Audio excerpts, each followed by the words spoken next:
Stop saying I'm fine. Say these instead.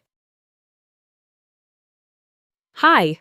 Today, let's learn some better ways to say I'm fine.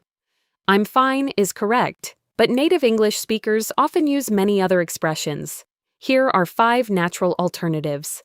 Number 1, I'm good. Example, how are you? I'm good, thanks.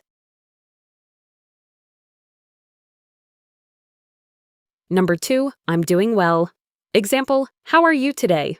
I'm doing well, how about you? Number 3, pretty good. Example, how's everything? Pretty good. Number 4, not bad. This means things are okay. Example, how are you? Not bad. And number 5, I'm great. Use this when you're feeling really happy. Example, how are you? I'm great. Thanks for asking. So instead of always saying, I'm fine, try these expressions. I'm good. I'm doing well. Pretty good. Not bad. I'm great.